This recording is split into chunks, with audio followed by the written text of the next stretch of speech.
no lo vamos a hacer por cuestionario. Vamos a ver si nos iríamos 1, 2 o 3 trabajitos así intermedios para ir desarrollando y que ustedes puedan leer. Por ejemplo, hoy vamos en el capítulo 9, en la página 69, vamos a entrar lo del cristianismo victorioso. Vamos a tratar de avanzar hasta Constantinopla como capital y el poder papal, que son 3 cosas importantes. Vamos a ver si lo resumimos, pero sí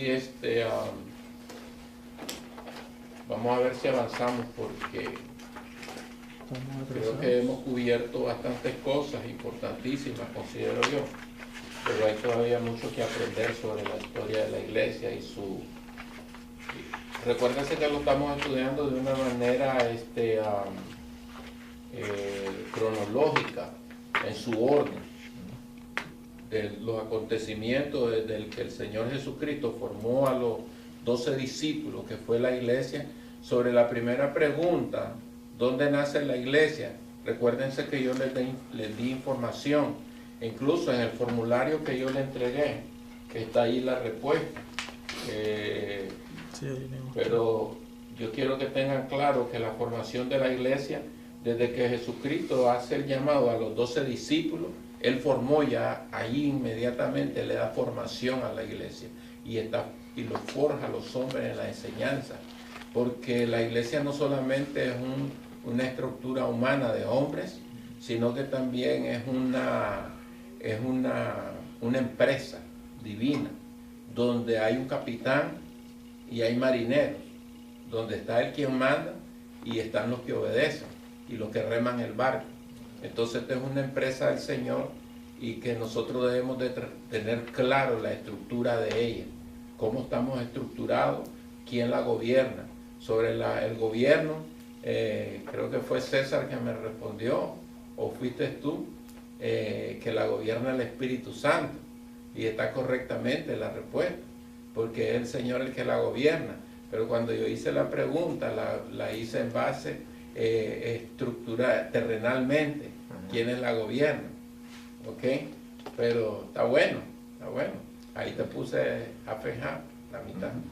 Pero entonces, pero sí, una de las importancias de la iglesia también es que tiene una misión, y esa misión tiene que cumplirse.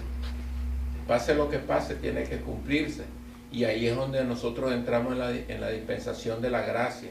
Estamos en un tiempo dispensacional donde nosotros sabemos que un tiempo profético, donde se tiene que cumplir lo que el Señor dijo en el Antiguo Testamento sobre los cumplimientos de los tiempos.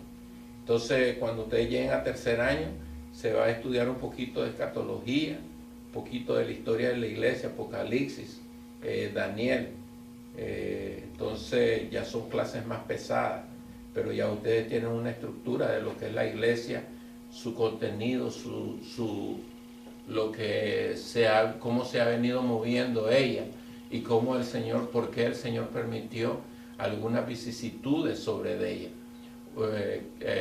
Dicho sea de paso, la vida del ser humano es similar a la iglesia, porque cuando uno está pequeño, desde que uno viene a este mundo, muchas veces muchos de nosotros venimos marcados por la pobreza, venimos a sufrir. Incluso muchos de nosotros hemos sido criados no por nuestros padres, sino por aquellos que nos adoptaron o por ciertas circunstancias. Estaba viendo la historia de un niño que en El Salvador él se quedó huérfano, murió en la guerra el papá y la mamá murió de enfermedad. Entonces lo criaron unos vecinos y el muchachito se fue forjando y así anduvo de Herodes a Pilato y él es un hombre hecho y derecho y con una carrera profesional. ¿Cómo él lo logró? ¿Cómo lo hizo? Pero entonces nosotros nos ha pasado eso. La iglesia, si ustedes han visto cómo nosotros hemos venido desarrollando la clase sobre la historia de la iglesia, después de hacer una profesión de fe, la iglesia se ve amenazada, se ve atacada y se ve perseguida. Entonces muchas veces a nosotros nos ha pasado así. Gracias a Dios porque hubieron hombres que permanecieron firmes y no declinaron. Y yo glorifico a Dios por los 12 apóstoles, excluyendo a Judas, porque se mantuvieron. Si esa gente hubieran tirado la toalla, pienso que hoy nosotros no estuviéramos aquí. Por eso es que el Señor les derramó el Espíritu Santo y les dio poder para ellos resistir, porque en la carne, hermano, humanamente no podemos pasar en una persecución, no la podemos confrontar. Yo pienso que hoy en día, con los ataques del enemigo sobre las tentaciones y lo otro, nos vemos y muchos de nosotros tiramos la toalla. Entonces, imagínense una persecución física, literal. Hermano, por salvar a tus hijos, hermano, te van a matar a sus hijos, entonces, ¿qué hacer? Pienso yo de que Dios es sabio y usó a esa gente. No obstante, quiero también que no pierdan de vista eso, que cronológicamente la hemos venido desarrollando con su contenido, su estructura, sus fines, el objetivo de Dios, y hasta aquí no se ha perdido el objetivo. Hemos tenido altibajos en los siglos que han pasado, pero esos altibajos es normal cuando la comunión de un Dios invisible, ¿verdad?, que está aquí, está tratando con gente imperfecta, humana, que muchas veces nosotros no entendemos ni escuchamos. ¿Está aquí, Enrique? Okay. Yo lo veo a Enrique por otro lado. Entonces, estamos, ¿verdad? Entonces Dios, no es fácil dirigir la obra desde los cielos. Nosotros vemos fenómenos, mucha gente haciendo su plena voluntad y haciendo lo que ellos quieren, pero la iglesia del Señor tiene que seguir caminando y tiene que mantenerse en la frecuencia del Espíritu Santo, y hay un remanente en el mundo. Entonces, en la página, vamos a tratar el capítulo 9 ahora, en la página 69, vamos a tratar sobre el cristianismo victorioso, o cómo llevamos a la victoria del cristianismo. Y cuando habla sobre la victoria del cristianismo, estamos hablando sobre cómo ellos se mantuvieron y pudieron sacar adelante, donde Dios usó a este hombre llamado Constantino. Primero fue Diocleciano, un nombre raro, este hombre. Entonces, y después le pasó la antorcha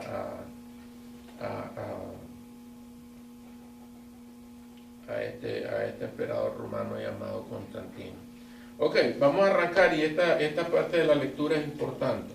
Yo voy a leer el primer párrafo y después vamos a pasarle la antorcha a otro. Comenzamos en la página 69, capítulo 9, donde dice la victoria del cristianismo. Ok, dice: en el periodo que comenzamos ahora, el hecho más notable y también el más poderoso, para bien y para mal, fue la victoria del cristianismo. En 305 después de Cristo, cuando Diocleciano, qué nombrecito, no le voy a poner un hijo así usted, oye, Diocleciano abdicó el trono imperial. La religión cristiana estaba terminantemente prohibida. Su profesión se castigaba con tortura y muerte, y todo el poder del Estado se ejercía contra la misma. Menos de 20 años después, en el 324 después de Cristo, después de Diocleciano, dice, se reconoció al cristianismo como la religión oficial del Imperio Romano, y un emperador cristiano ejercía autoridad suprema, con una corte de cristianos profesantes a su derredor. Dice, en un instante los cristianos pasaron del anfiteatro romano, que eran donde estaban siendo torturados, donde tenía que enfrentarse con los leones, a ocupar un sitio de honor en el trono que regía al mundo.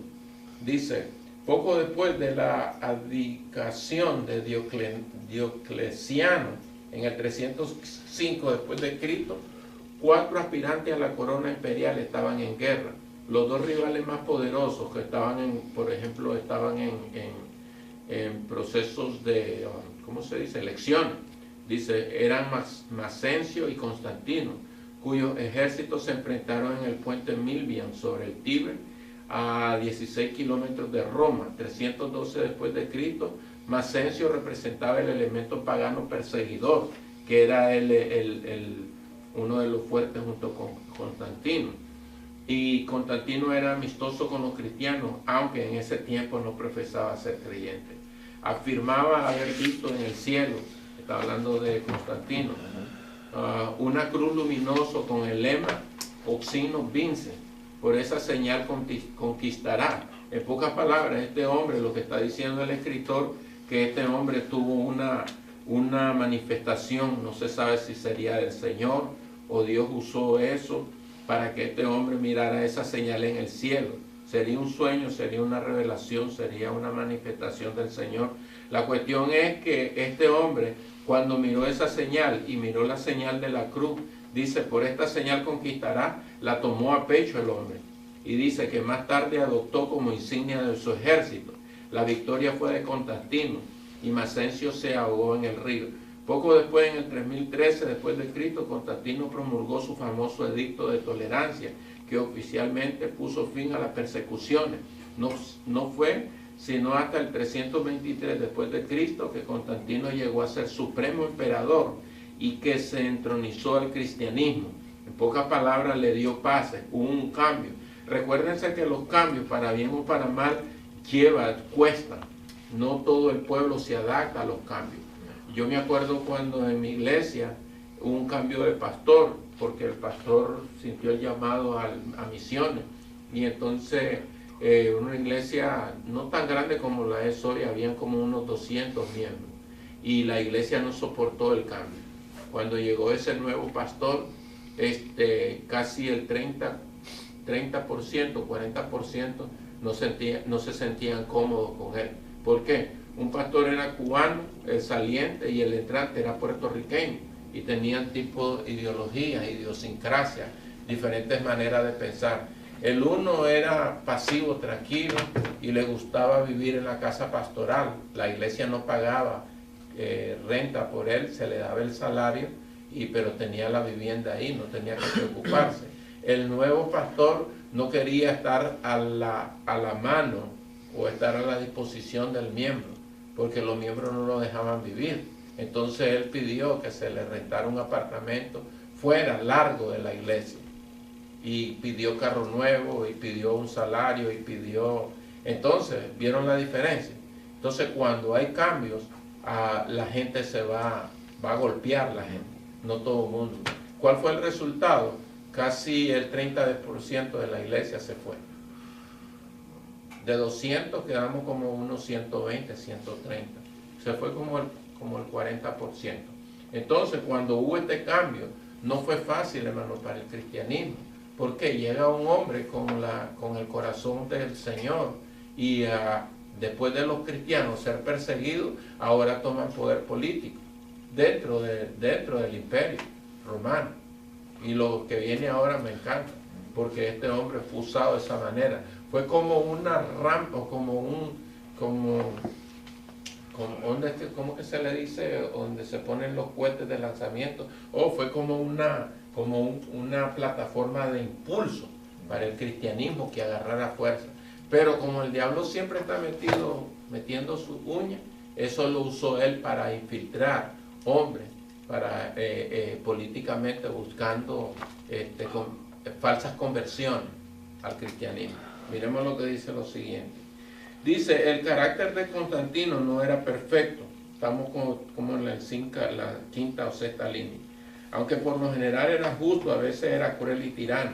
Se ha dicho que la realidad de su cristianismo era mejor que su calidad. Retrasó su bautismo hasta poco antes de su muerte, con la idea que prevalecía en su tiempo de que el bautismo prevalecía en su... vamos a leer de nuevo. Retrasó su bautismo hasta poco antes de su muerte, con la idea que prevalecía en su tiempo de que el bautismo lavaba todos los pecados cometidos previamente. Era una creencia en esos entonces de él. No sé si el cristianismo lo impulsaba.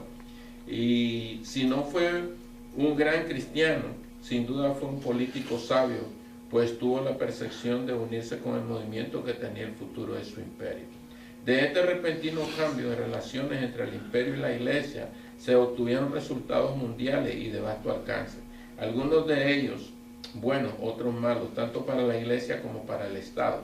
Podemos ver de inmediato que la nueva actitud de gobierno benefició la causa del cristianismo. De una vez y para siempre cesó toda persecución de cristianos, gloria a Dios por ello. Durante más de 200 años los cristianos nunca se vieron libres de acusaciones y muerte, incluso en muchos períodos, como hemos visto, todos habían estado en peligro inminente. Sin embargo, desde la promulgación del edicto de Constantino en el 313 después de Cristo, hasta que terminó el Imperio Romano, la espada de la persecución no solo se envainó, sino que se sepultó. Gloria sea al Señor. Entonces, pocas palabras, el Constantino vino a ser usado por el Señor para poderle dar paso a una nueva era, una nueva época. Y pienso yo, hermano, si nosotros miramos, hermano, como miramos en los otros capítulos, en los primeros 70 años, 80 años, cuando estaban muriendo los apóstoles ya, y muchos de ellos fueron muertos por manos humanas, en el 80, 100, después que ya casi Juan, en el martirio de Juan o su muerte, nosotros nos damos de cuenta que de allí a 313, a 305, han pasado 200 años. Prácticamente han pasado 2 a 3 generaciones. Esa gente sufrió, hermano. Esa gente la miró oscura, la miró negra. Entonces, en pocas palabras, nosotros nos damos de cuenta de que había... Nosotros nos damos de cuenta de que hubo 3 generaciones que la miraron negra. En pocas palabras, para que ellos se mantuvieran, para que ellos se mantuvieran firmes, tuvo que estar metido el Espíritu Santo o la mano divina para sostenerlo. Nosotros podemos ver, hermanos, que nuestras generaciones, por nosotros ser un poco flojos, nuestras generaciones no permanecen en el cristianismo. Yo he conocido familias grandes, hermanos, profesando el cristianismo, y hoy, después de 20, 15 años, yo he visto esos muchachos, hijos de ciertos hermanos, que fueron fuertes en la iglesia, tuvieron ministerio, fueron usados en el Señor, en la obra del Señor, y tuvieron grandes victorias en la iglesia, y ellos tuvieron grandes aportaciones, tanto humanamente como monetariamente. Entonces, me he encontrado con muchos de los hijos de ellos, hermanos, y lastimosamente inconversos los niños. ¿Por qué fallaron? Una de las cosas que quiero recomendarles a ustedes, que antes de usted ser ministro en la iglesia, ser maestro en la iglesia, usted tiene un ministerio, y es que usted es un ministro de su casa, un pastor de su casa. Usted tiene ovejas que cuidar, y si su rebaño está descuidado, si el rebaño suyo está descuidado y usted no está gobernando bien su casa, ¿de qué sirve, hermano, que se esté ganando el mundo para Cristo y su niño el rumbo que llevan es de muerte? No hay esa entrega de calidad, tiempo de calidad, el tiempo Una de las cosas que yo practiqué por un tiempo y después lo dejé de practicar, porque los muchachos fueron creciendo, era el altar familiar. Hacíamos un culto semanal. Entonces los niños van teniendo ese temor hacia Dios y se van manteniendo en ello. Entonces hoy en día no se practica. Y también los muchachos, uno tiene que ser sabio, mediante ellos van creciendo. Uno darles no solamente con el ejemplo, sino sentarse un momento con ellos y compartir un momento la palabra de Dios y inculcarla en su mente y en su corazón, el sostenerse y mantenerse, porque va a llegar un momento que ellos van a decidir. Entonces, la hija mía, la menor, me preocupa un poco porque ella no ha sido como el varón, pero sí yo la tengo ahí pendiente, la llevo, como decimos ahí, cortita. Bumper to bumper, ¿ah? Cortita. Entonces, ¿por qué? Porque yo no la quiero despegar, yo no la quiero soltar, porque yo sé que, ¿de qué me sirve, hermano, ser ganador de almas en la iglesia, ser un buen líder, estar aquí en todas las reuniones, en todos los cultos, y mi casa se me está cayendo, mis 2 hijos están perdidos? Conozco un ministro, hermano, de la música, tremendo ministro de música. Él tiene 2 hijos, pero el hijo mayor se le descarrió y el niño mayor va siguiendo los pasos del muchacho. Entonces, cuando él está en la iglesia ensayando y está en la iglesia ministrando y está dirigiendo gente y haciendo programas, el muchachito con un grupo de muchachos fumando o haciendo cosas raras. Ok, ¿cuál es la exhortación sobre esto? Que la iglesia primitiva usó los parámetros, por decirlo en cierta manera, o la doctrina del Señor, la usaron con eficacia, porque la iglesia se hubiera caído si no hubieran tenido un buen ordenamiento en casa. En casa, hermano, es que se solidifican las iglesias. Las iglesias no se solidifican en la iglesia. Aquí solamente es un centro de entrenamiento donde nosotros vamos a practicar a la casa. Entonces, cuando tú tienes los conceptos en orden y tú tienes en orden todos los conceptos, tú te das de cuenta de que vas trabajando bien. Por ejemplo, tú tienes hijos pequeños, el hermano César tiene hijos pequeños. Entonces, los dos, aquel ya viene, ¿cuántos vas a tener tú? 6. 6. Aquel viene con proyectos de tener sus 6 chavalos. Entonces, mi consejo es, hermano, que antes de ser ministro de la iglesia, usted es ministro de su casa, es pastor de su rebaño. Eso se llama mayordomía. La mayordomía significa que usted es mayordomo, administrador de lo que Dios le ha puesto en sus manos. Y el mayordomo está pendiente. Mientras el dueño de la casa duerme, el mayordomo está pendiente. Que todo esté en orden, que todo camine bien. Para eso Él le paga. Y nosotros, el Señor, nos ha puesto a nuestros hijos en nuestras manos. Entonces, no es que no se pueden hacer las dos cosas, porque en mi vida cristiana me ha tocado vivir de esta manera. Y yo he tenido claro mi función como cristiano, pero tengo una gran responsabilidad en casa. Oh, qué bueno, y conozco, hermano, conozco ministros que están detrás del púlpito hablando y el otro, y ministrando. Incluso le ponemos muchas veces, ay Dios mío, lo que voy a decir después, muchas veces le ponemos a nuestros hijos, maestros de nuestra iglesia, escuela dominical, le ponemos en las manos de esas personas, y esas personas dejan mucho que desear con el comportamiento de sus hijos. Hello, yo te estoy poniendo a ti en tus manos, mis hijos, para que tú me le des una clase o estás tú dirigiéndolo. Pero yo sé que mi hermano, ¿verdad? Estoy haciendo una referencia abierta, sí. y mi hermano no dirige bien su casa. Por eso en el capítulo 2 o en el capítulo 3 de Primera de Timoteo, cuando el apóstol Pablo, cuando miramos esas dos referencias sobre el diaconado, el que desea diaconado y el obispado, dice, es menester que dice que cuide bien su casa, que la administre bien. Entonces la iglesia primitiva tenía una responsabilidad de criar a sus hijos bien. Hermano, los judíos nos atienden con una mano a nosotros. Esa gente es estricta, desde casa comienza la educación. Nosotros no sabemos lo que pasa en esas casas, pero nosotros vemos los resultados. Esos niños son straight, esos niños son la educación que ellos les dan, errónea o no errónea, pero ellos están viviendo conforme lo que los padres les enseñan. Si tú ves un judío, se mantienen separados, aparte. Ellos no mezclan y no andan jugando. Es que Halloween, tú no ves un judío ahí vestido con payasito, eso es gente brava. Entonces el cristianismo nos falta mucho que aprender y tenemos que aprender mucho. Pregunta hasta aquí. ¿Estamos de acuerdo? ¿O dije algo incorrecto? No, perfecto.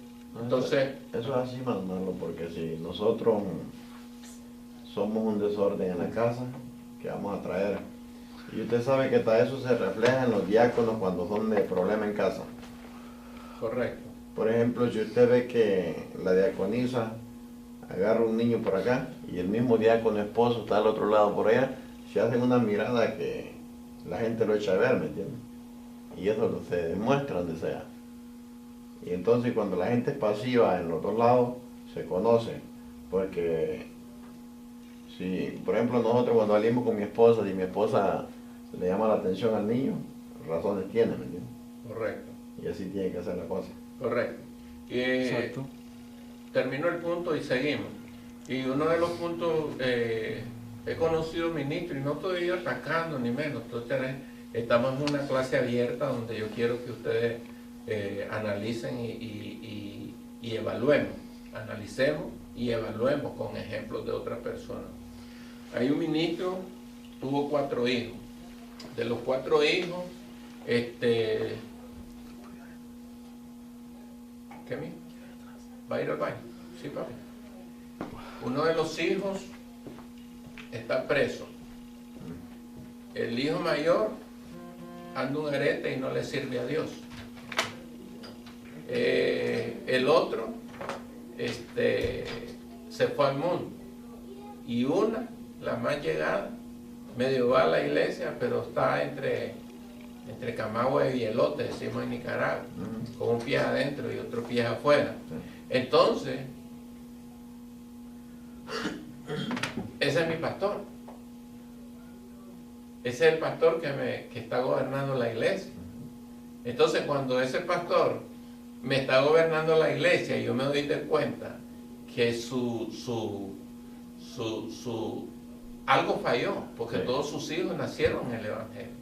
Algo falló. Sí. Y él es mi dirigente. Entonces me hace que pensar.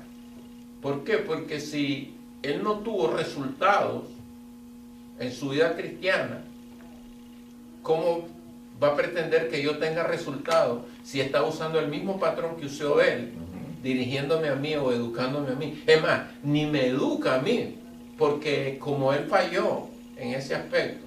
Entonces, hermano, y no estoy diciendo de que nuestros hijos no se pueden apartar más grandes, lo puede pasar, pero yo le pongo un 90-10, le echo 100 a que si el niño usted lo crió, lo enseñó, lo educó con sabiduría y con la dirección de Dios, le pongo 100 a 1, yo pongo 100 y usted pone 1, y yo le apuesto de que ese niño va a permanecer, y si se desvía, él va a entrar de nuevo.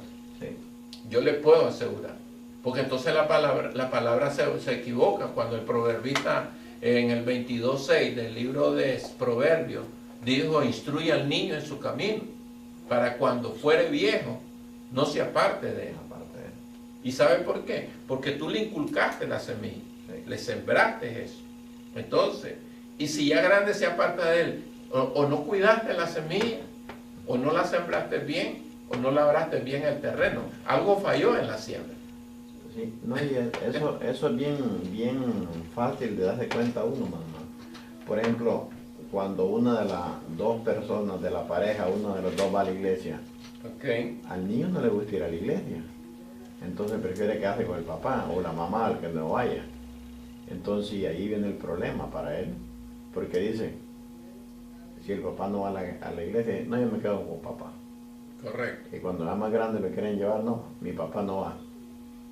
Y eso pasa porque cuando mi esposa iba a la católica, ella quería llevar a los niños.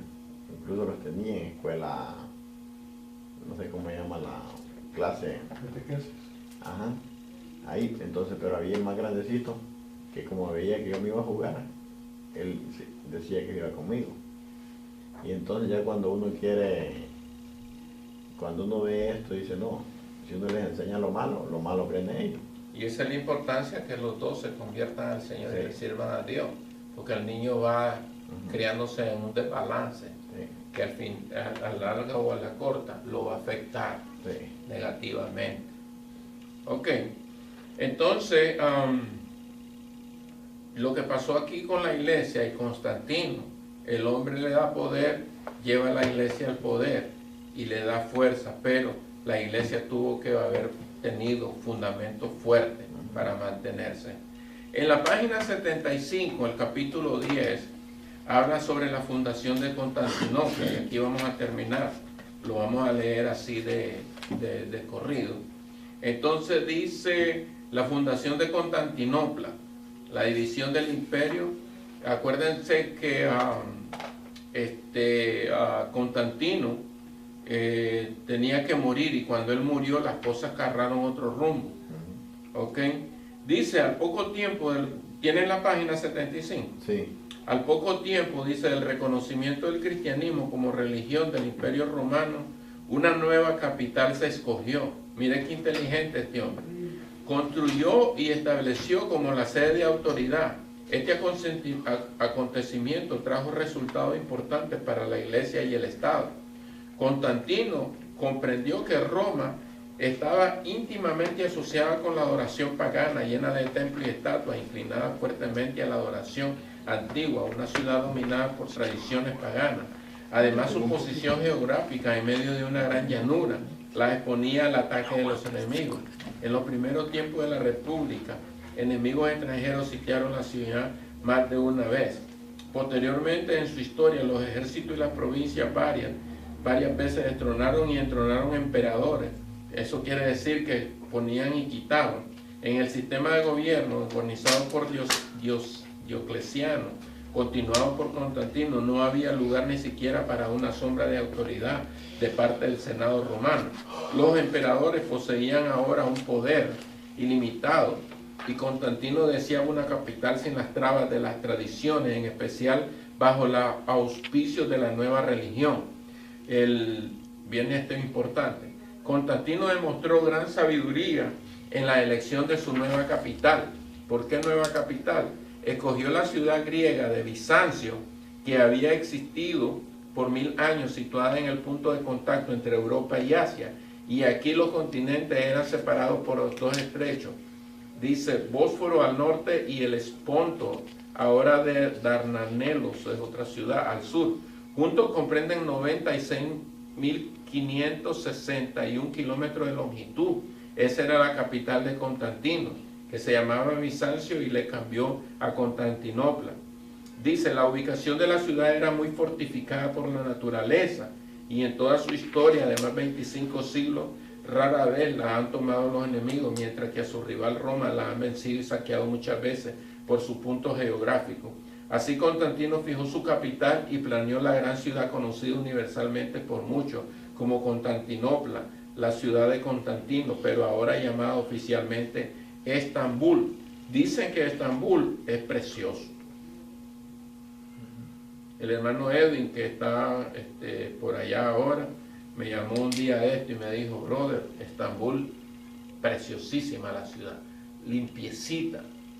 Ellos están sembrando, ellos siembran frutos, árboles frutales, han sembrado fuentes, una ciudad muy árida, le han sacado, dice que unos frutos hermosísimos que crece ahí.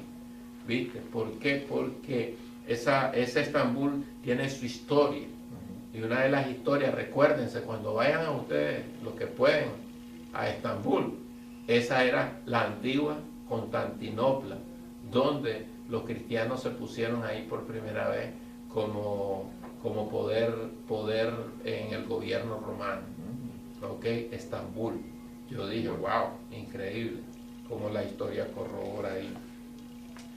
Dice el siguiente párrafo, dice, en la nueva capital no había templo para los ídolos, pero pronto se levantaron muchos. Al mayor de estos se llamó Santa Sofía, Sagrada Sabiduría. ¿Por qué se levantaron muchos? Debido a, dice, su construcción se debió a Constantino, pero después de su destrucción por incendio le construyó el emperador Justiniano en 537 después de Cristo, de un modo tan magnífico que superó cualquier otro templo de su época. ¿Por qué? Porque ese lugar era estratégico y muchas veces llegaban gente y se hacían muchos templos. ¿Y por qué? Porque aparte de que ¿cómo se llama? Constantino, estaba leyendo un poquito, pero no nos va a dar tiempo para leerlo. Dice de que Constantino permitió esto porque le iba a traer dinero. O sea que el hombre no era un convertido 100%. Si ustedes acuerdan el párrafo que leímos anteriormente, casi al tiempo de su muerte, cuando él estaba amenazado de muerte, él se bautizó en las aguas. O sea que era una conversión mixta, no dada, así como la de Luis Guerra, Juan Luis Guerra, la hermana Yuri, hermanitos así, ¿viste? Nuestro hermano en Cristo, el venezolano, ¿cómo se llama? Montaner, también, ellos le siguen cantando al hombre y le están cantando al Señor. No puede salir de una fuente dos tipos de agua. No podemos un árbol dar dos tipos de frutos. ¿Sí o no? Es que ellos lo hacen para de esa manera llevar el mensaje a los demás y así pues aprovechan. Es probable. Pero cuando nos vamos a la Escritura, por ejemplo, tu trabajo, nuestro trabajo, hay que estar ahí, ¿no? Entonces ese es su trabajo, andar ahí. Sí, pero ellos Tú te involucras con gente que no es cristiana y sí, le trabajas para gente que no es cristiana. Y yo así como Constantino podría ser, fíjate, Es igual podría ser, suena lógico lo que dice Enrique. ¿Por qué? Porque pueden ser como un trampolín, que esta gente de cierta u otra manera puedan llegarse a mucha gente. Ese lo dejamos a Dios. Porque los demás... Sí, porque como si ellos hoy tal vez lo están haciendo como por un negocio, pero al final el Señor les toca el corazón de verdad. Correcto. Se lo dejamos al Señor, ¿estamos de acuerdo? Sí. Y en el último párrafo, para terminar, después de fundada la nueva capital vino la división del imperio, las fronteras eran tan extensas y el peligro de invasión, pum. Ok, quiero que para la otra semana me estudien el poder papal, en el capítulo 12, la página 95. ¿Cómo es que llega el poder papal? Y quiero que me vayan trabajando en algo, ¿no? La página 95. Página 95.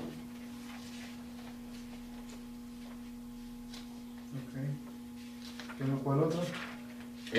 Dice el progreso del poder papal, pero vamos a irnos, página 81, hermano, de ahí comienza el poder papal. Página 81, quiero que me estudien bien el capítulo 11 y el 12, y me van a ir trabajando, quiero que saquen toda información sobre el comienzo de los papas y hasta la actualidad. Todo lo que usted me pueda recopilar de la historia de los papas romanos, de la Iglesia Católica. Entonces apunte ahí en su cuaderno, investigar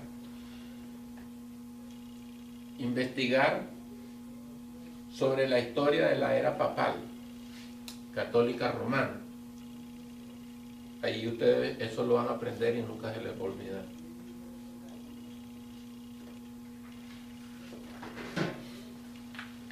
Investigar, eso no lo quiero ni para la otra semana ni para la otra. Vayan recopilando y yo lo voy a decir, ok, acumulen el material y me lo traen, porque eso es importantísimo que lo sepamos. Investigar sobre la historia de los papas católicos romanos. No voy a buscar los papas evangélicos, católicos romanos. Me parece que G. Ávila era un papa. Son capaces ustedes.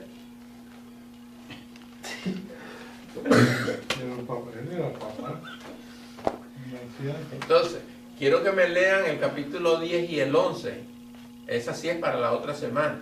¿El 10, no sé? El 10, capítulo 10 y el 11, leerlo para la otra semana. Y lo de los papas es para Leira, para que vayan buscando información, investigación en internet, en diccionarios Amén, hermano. Ok, preguntas sobre todo lo que hablé, hermano. Estamos claros como el barril de petróleo. Oye, es negro el petróleo, es bien claro. Me más confundido. Ay, bueno. Vamos a orar, hermano. A ver, espero de que estemos aprendiendo, porque esta clase no es de mucha información y hay que meterle un poquito de pestañas, ¿ok? Hay que meterle pestañas a la... Pero lo que me gusta de la clase, que la voy llevando escalón por escalón y cronológicamente la vamos llevando. No estamos salteando, y sino que vamos y me estudia las preguntas. Oye, cualquiera de ustedes, si desean, le pueden prestar al hermano para que las termine. Ok, oramos, hermano. ¿Cómo siguió, hermano Enrique? ¿Está mejor? Un poquito mejor. Sí. ¿Y usted, hermano Denilson? Ya mejor, hermano. Ok. Gracias a Dios. Qué bueno. ¿Saben de algún hermano de la clase que está enfermo o algo? ¿No? ¿Todo también? Soy el hermano Freddy, que no ha venido. Freddy? No ha venido. Porque ayer no vino al... Creo que se anda de Está de vacaciones. vacaciones. Ah, bueno. Él le andaba Oh, sí. vacaciones porque sí. Sí, yo no ¿Oh, sí? sabía. Sí. Ok. Él se despidió el día domingo. Ah, bueno. Ok, vamos a orar entonces. Señor, te damos gracias en esta noche por tu amor, tu bendición. Te doy gracias por mi hermano Edenilson, por mi hermano César, Señor, por mi hermano Enrique, Señor, por mi vida, por la clase, porque aunque somos pocos, Padre Santo, pero la estoy dando como que fuera un grupo grande. Y tú sabes, Padre Eterno, de que una de las áreas más importantes sobre la historia de tu iglesia, Señor, conocerla, tal vez no como la palma de nuestra mano, pero sí los principios, los conceptos, cómo se desarrolló, cómo sufrió, para tener, Padre Santo, una ampliación en nuestra mente de lo que tú veniste haciendo con ella. Te suplico por cada uno de mis hermanos, Señor, que estamos aprendiendo la palabra, que podamos cada uno de estos nosotros tener conciencia, para que eso fortalezca nuestra fe, nos llene de ánimo. Miremos hacia el pasado, Padre Santo, para fortalecer nuestro presente y ampliar nuestro futuro. Bendice a cada uno de ellos. Bendícenos a nosotros, Señor, que enseñamos la palabra, y que cada palabra que salga de nuestra boca no sea ofensiva, sino edificante para sus vidas. Bendícenos y llévanos con bien a nuestros hogares. Bendice a mi hermano Freddy, que está en lejanos lugares, y guárdanos, Señor, en el nombre del Padre, del Hijo y del Espíritu Santo. Te damos gracias. Llévanos con bien a nuestras casas, para la gloria de tu nombre. En el nombre de Jesús. Amén. Y amén. Porque Sí, los leemos demás- al Señor. Sí, porque ¿Verdad? como si ellos hoy tal vez lo están haciendo como por un negocio, pero al final el Señor les toca el corazón de verdad. Correcto. Se lo dejamos al Señor, ¿estamos de acuerdo? Sí. Y en el último párrafo, para terminar, después de fundada la nueva capital, vino la división del imperio. Las fronteras eran tan extensas y el peligro de invasión. Pum. Ok, quiero que para la otra semana me estudien el poder papal, en el capítulo 12, la página 95. ¿Cómo es que llega el poder papal? Y quiero que me vayan trabajando en algo, ¿Capítulo ¿no? La página 95. Página 95. Ok. ¿Cuál otro?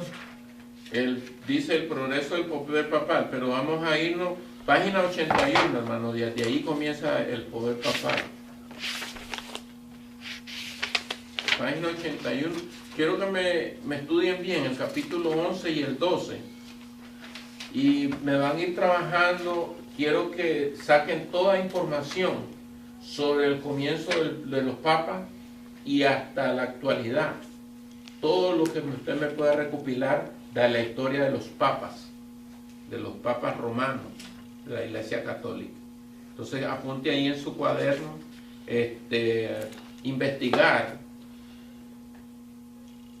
investigar sobre la historia de la era papal católica romana. Ahí ustedes eso lo van a aprender y nunca se les va a olvidar.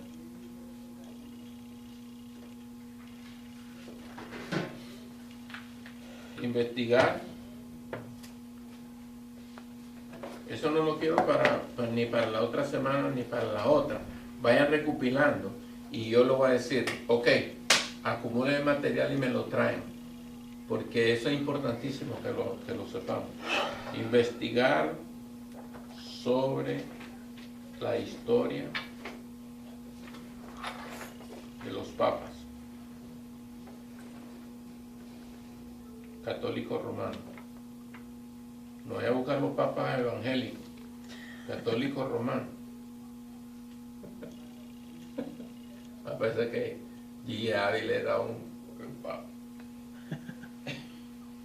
son capaces ustedes. Era un papá, él era papá. Me hacía- Entonces, quiero que me lean el capítulo 10 y el 11. Ellos no mezclan y no andan jugando. Es que es Halloween, que van, tú no ves un judío ahí vestido con payasito, con esa gente brava. Entonces el cristianismo nos falta mucho que aprender y tenemos que aprender mucho. Pregunta hasta aquí. ¿Estamos de acuerdo? ¿O dije algo incorrecto? No, está perfecto. Entonces, Eso es así, Manolo, porque si nosotros somos un desorden en la casa, ¿qué vamos a traer? Y usted sabe que hasta eso se refleja en los diáconos cuando son de problema en casa. correcto. Por ejemplo, si usted ve que la diaconisa agarra un niño por acá y el mismo diácono esposo está al otro lado por allá, se hacen una mirada que la gente lo echa a ver, ¿me entiende? Y eso se demuestra donde sea. Y entonces cuando la gente es pasiva en los dos lados, se conoce. Porque si, por ejemplo, nosotros cuando salimos con mi esposa y mi esposa le llama la atención al niño, razones tiene, ¿me entiende? Correcto, Y así tiene que hacer la cosa. correcto. Exacto. Terminó el punto y seguimos. Y uno de los puntos, he conocido ministros y no estoy atacando ni menos. Entonces, estamos en una clase abierta donde yo quiero que ustedes analicen y evaluemos. Analicemos y evaluemos con ejemplos de otras personas. Hay un ministro, tuvo 4 hijos. De los 4 hijos, ¿qué mismo? ¿Va a ir al baño? Sí, papi. Uno de los hijos está preso. El hijo mayor anda un arete y no le sirve a Dios. El otro se fue al mundo. Y una, la más llegada, medio va a la iglesia, pero está entre Camagüey y Elote, decimos en Nicaragua, con un pie adentro y otro pie afuera. Entonces, ese es mi pastor. Ese es el pastor que está gobernando la iglesia. Entonces, cuando ese pastor me está gobernando la iglesia y yo me doy de cuenta que algo falló, porque Sí. todos sus hijos nacieron en el Evangelio. Algo falló. Sí. Y él es mi dirigente. Entonces me hace que pensar. ¿Por qué? Porque si él no tuvo resultados en su vida cristiana, ¿cómo va a pretender que yo tenga resultados si está usando el mismo patrón que usó él, dirigiéndome a mí o educándome a mí? Es más, ni me educa a mí, porque como él falló en ese aspecto. Entonces, hermanos, resultados mundiales y de vasto alcance. Algunos de ellos buenos, otros malos, tanto para la iglesia como para el Estado. Podemos ver de inmediato que la nueva actitud de gobierno benefició la causa del cristianismo. De una vez y para siempre cesó toda persecución de cristianos, gloria a Dios por ello. Durante más de 200 años los cristianos nunca se vieron libres de acusaciones y muerte, incluso en muchos periodos, como hemos visto, todos habían estado en peligro inminente. Sin embargo, desde la promulgación del edicto de Constantino en el 313 después de Cristo hasta que terminó el Imperio Romano, la espada de la persecución no solo se envainó, sino que se sepultó. Gloria sea al Señor. Entonces, pocas palabras, el Constantino vino a ser usado por el Señor para poderle dar paso a una nueva era, una nueva época. Y pienso yo, hermano, si nosotros miramos, hermano, como miramos en los otros capítulos, en los primeros 70 años, 80 años, cuando estaban muriendo los apóstoles ya, y muchos de ellos fueron muertos por manos humanas, en el 80, 100, después que ya casi Juan, en el martirio de Juan o su muerte, nosotros nos damos de cuenta que de allí a 313, a 305, han pasado 200 años. Prácticamente han pasado 2 a 3 generaciones. Esa gente sufrió, hermano. Esa gente la miró oscura, la miró negra. Entonces, en pocas palabras, nosotros nos damos de cuenta de que que había, nosotros nos damos de cuenta de que había, hubo 3 generaciones que la miraron negra. Pocas palabras, para que ellos se mantuvieran, para que ellos se mantuvieran firmes, tuvo que estar metido el Espíritu Santo o la mano divina para sostenerlo. Nosotros podemos ver, hermanos, que nuestras generaciones, por nosotros ser un poco flojos, nuestras generaciones no permanecen en el cristianismo. Y yo he conocido familias grandes, hermanos, profesando el cristianismo, y hoy, después de 20, 15 años, yo he visto esos muchachos, hijos de ciertos hermanos, que fueron fuertes en la iglesia, tuvieron ministerio, fueron usados en el Señor, en la obra del Señor, y tuvieron grandes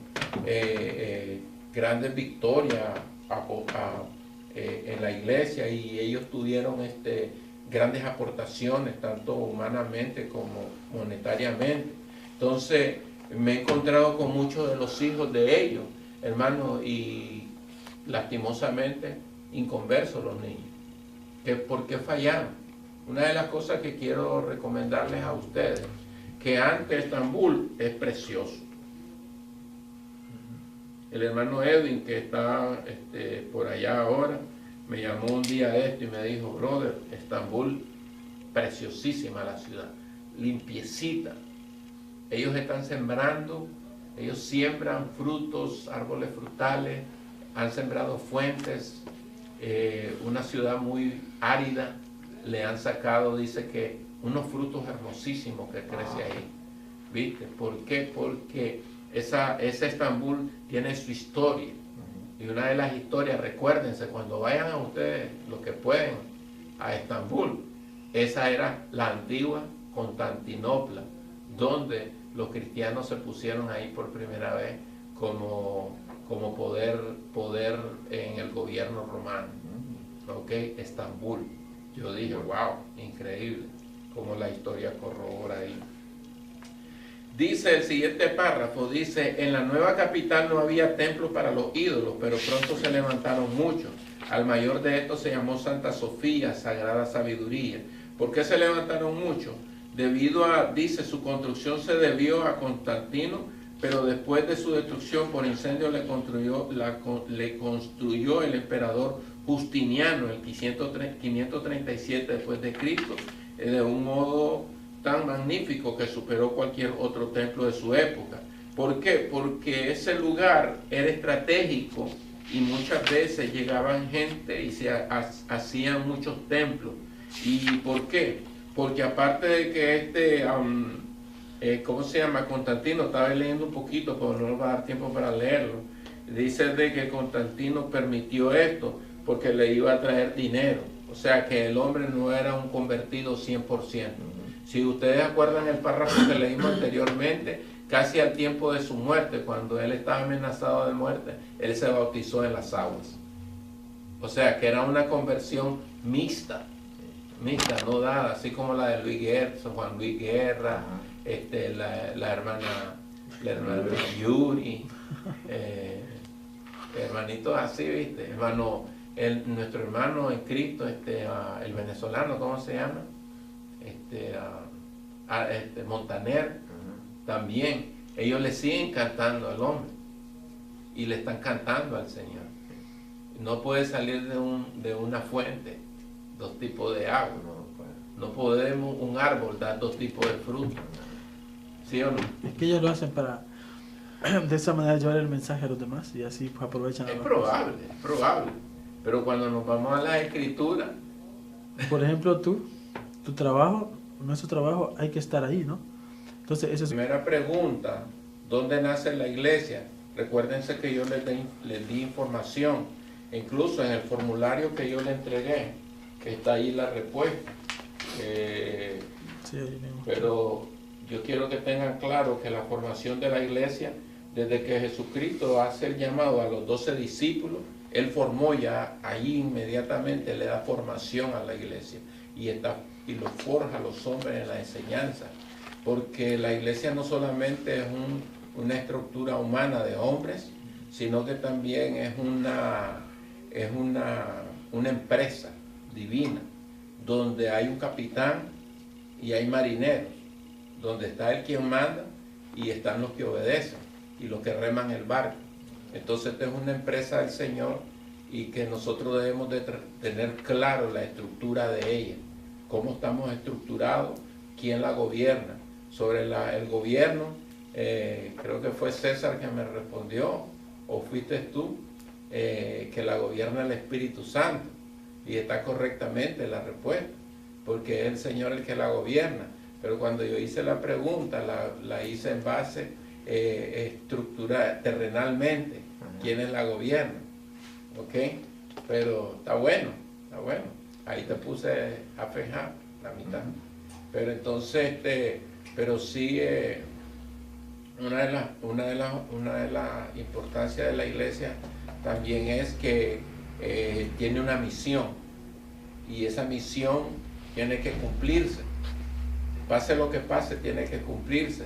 Y ahí es donde nosotros entramos en la dispensación de la gracia. Estamos en un tiempo dispensacional donde nosotros sabemos que un tiempo profético, donde se tiene que cumplir lo que el Señor dijo en el Antiguo Testamento sobre los cumplimientos de los tiempos. Entonces, cuando ustedes lleguen a tercer año, se va a estudiar un poquito de escatología, un poquito de la historia de la iglesia, Apocalipsis, Daniel.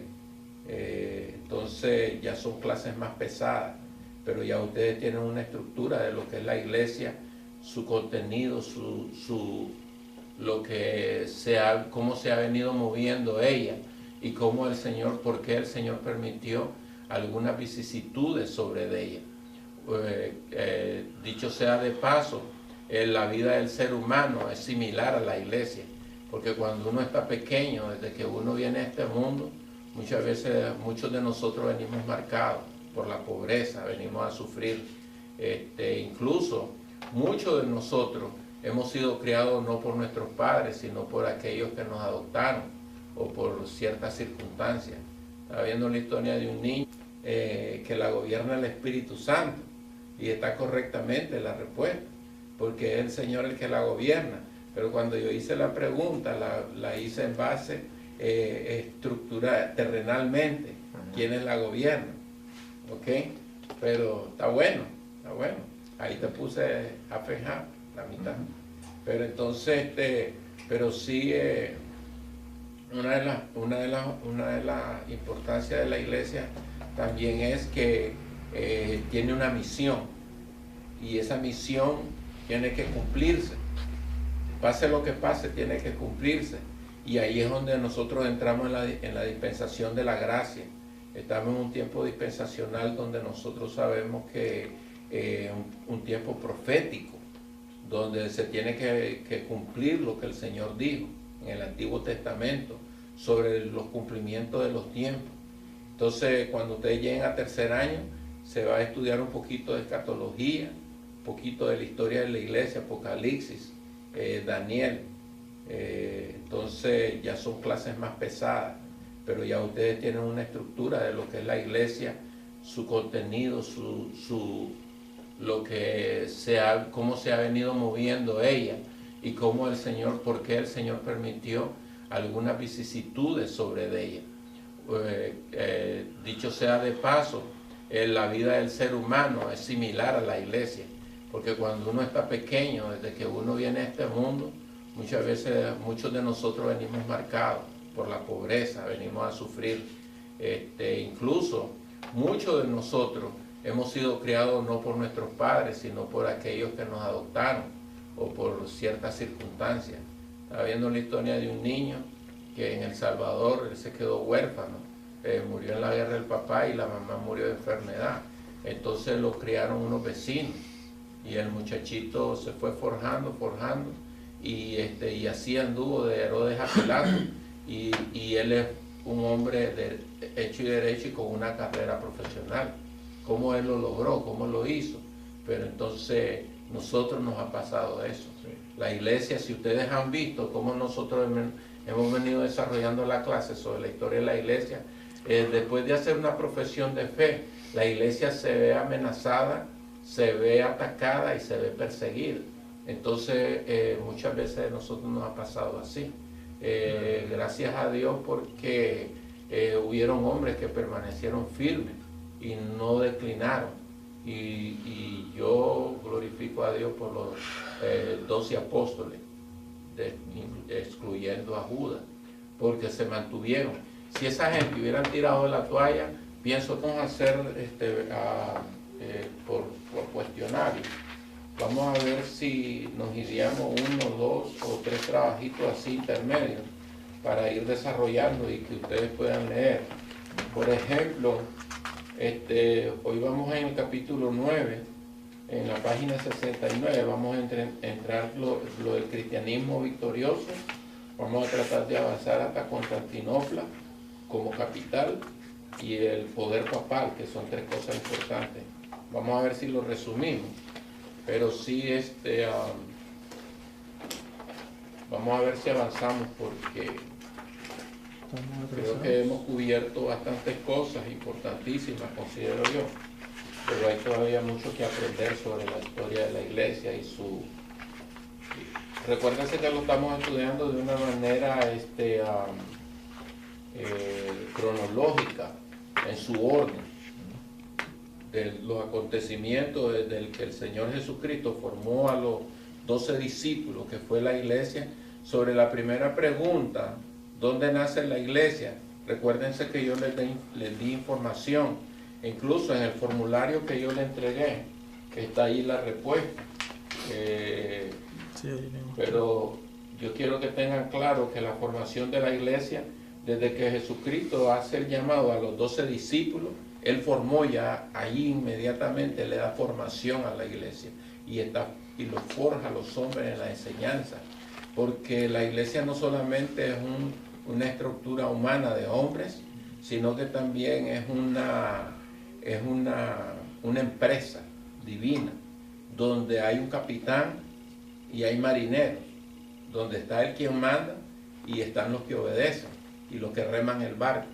Entonces esta es una empresa del Señor y que nosotros debemos de tener claro la estructura de ella, cómo estamos estructurados, quién la gobierna. Sobre el gobierno, creo que fue César que me respondió, o fuiste tú, que la gobierna el Espíritu Santo, y está correctamente la respuesta, porque es el Señor el que la gobierna. Pero cuando yo hice la pregunta, la hice en base estructura terrenalmente, quiénes la gobiernan, ¿ok? Pero está bueno, ahí te puse a fejar la mitad.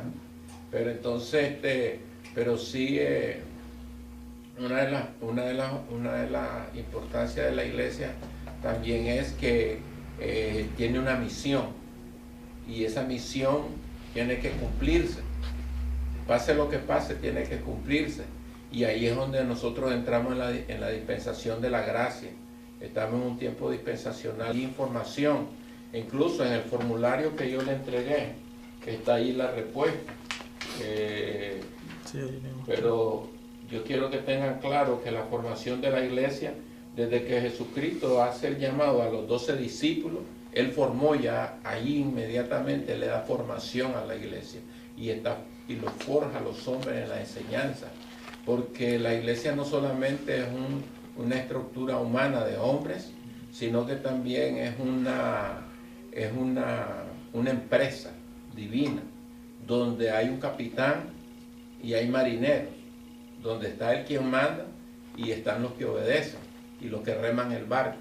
Entonces esta es una empresa del Señor y que nosotros debemos de tener claro la estructura de ella, cómo estamos estructurados, quién la gobierna. Sobre el gobierno, creo que fue César que me respondió, o fuiste tú, que la gobierna el Espíritu Santo, y está correctamente la respuesta, porque es el Señor el que la gobierna.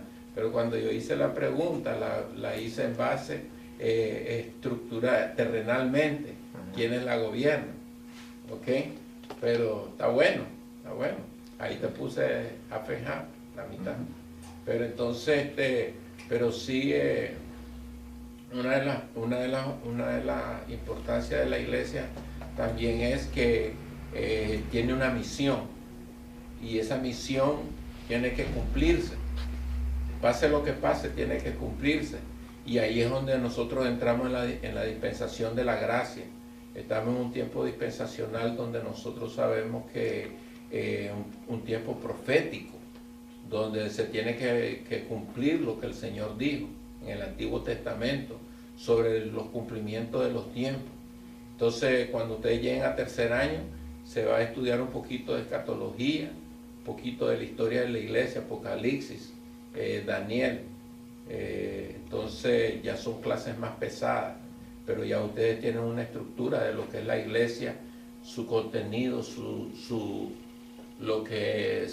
cómo se ha venido moviendo ella y cómo el Señor, por qué el Señor permitió algunas vicisitudes sobre ella. Dicho sea de paso, la vida del ser humano es similar a la iglesia, porque cuando uno está pequeño, desde que uno viene a este mundo, muchas veces muchos de nosotros venimos marcados por la pobreza, venimos a sufrir. Incluso muchos de nosotros hemos sido criados no por nuestros padres, sino por aquellos que nos adoptaron o por ciertas circunstancias. Estaba viendo la historia de un niño que en El Salvador él se quedó huérfano, murió en la guerra del papá, y años después, en el 324 después de Cristo, después de Diocleciano, dice, se reconoció al cristianismo como la religión oficial del Imperio Romano, y un emperador cristiano ejercía autoridad suprema con una corte de cristianos profesantes a su derredor. Dice, en un instante los cristianos pasaron del anfiteatro romano, que eran donde estaban siendo torturados, donde tenía que enfrentarse con los leones, a ocupar un sitio de honor en el trono que regía al mundo. Dice, poco después de la abdicación de Diocleciano, en el 305 después de Cristo, 4 aspirantes a la corona imperial estaban en guerra. Los 2 rivales más poderosos que estaban por ejemplo, estaban en procesos de, ¿cómo se dice?, elecciones. Dice, eran Macencio y Constantino, cuyos ejércitos se enfrentaron en el puente Milvian sobre el Tíber, a 16 kilómetros de Roma, 312 después de Cristo. Macencio representaba el elemento pagano perseguidor, que era uno de los fuertes junto con Constantino. Y Constantino era amistoso con los cristianos, aunque en ese tiempo no profesaba ser creyente. Afirmaba haber visto en el cielo, está hablando de Constantino, una cruz luminosa con el lema Oxino Vince, por esa señal conquistará. En pocas palabras, este hombre, lo que está diciendo el escritor, que este hombre tuvo una manifestación, no se sabe si sería del Señor o Dios usó eso para que este hombre mirara esa señal en el cielo. Sería un sueño, sería una revelación, sería una manifestación del Señor. La cuestión es que este hombre, cuando miró esa señal y miró la señal de la cruz, dice, por esta señal conquistará, la tomó a pecho el hombre. Y dice que más tarde adoptó como insignia de su ejército. La victoria fue de Constantino y Macencio se ahogó en el río. Poco después, en el 3013 después de Cristo, Constantino promulgó su famoso edicto de tolerancia, que oficialmente puso fin a las persecuciones. No fue sino hasta el 323 después de Cristo que Constantino llegó a ser supremo emperador y que se entronizó al cristianismo. En pocas palabras, le dio paz, hubo un cambio. Recuérdense que los cambios, para bien o para mal, cuestan. No todo el pueblo se adapta a los cambios. Yo me acuerdo cuando en mi iglesia hubo un cambio de pastor, porque el pastor sintió el llamado a misiones. Y entonces, una iglesia no tan grande como la es hoy, habían como unos 200 miembros. Y la iglesia no soportó el cambio. Cuando llegó ese nuevo pastor, casi el 30 están perdidos. Conozco un ministro, hermano, de la música, tremendo ministro de música. Él tiene 2 hijos, pero el hijo mayor se le descarrió y el niño mayor va siguiendo los pasos del muchacho. Entonces, cuando él está en la iglesia ensayando y está en la iglesia ministrando y está dirigiendo gente y haciendo programas, el muchachito con un grupo de muchachos fumando o haciendo cosas raras. Ok, ¿cuál es la exhortación sobre esto?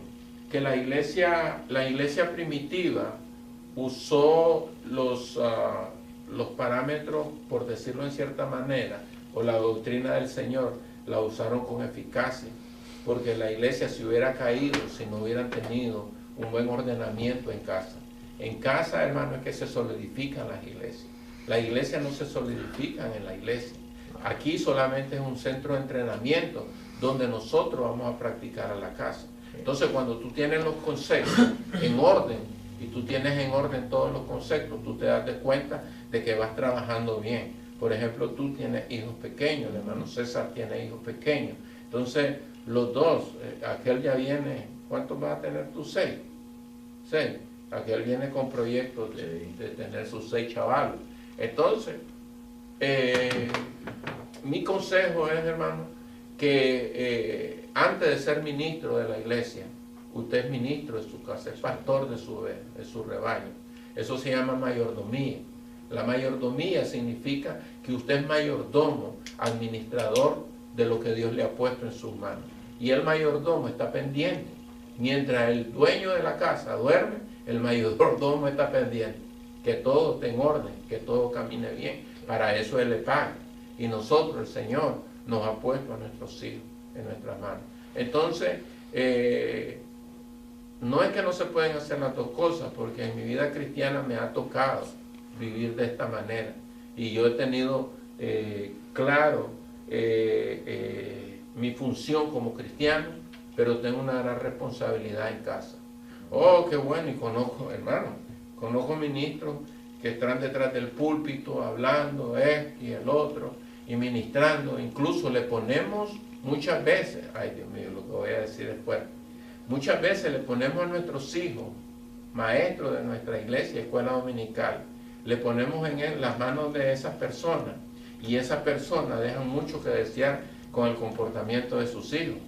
Hello, yo te estoy poniendo a ti en tus manos, mis hijos, para que tú me le des una clase o estás tú dirigiéndolo. Pero yo sé que mi hermano, ¿verdad? Estoy haciendo una referencia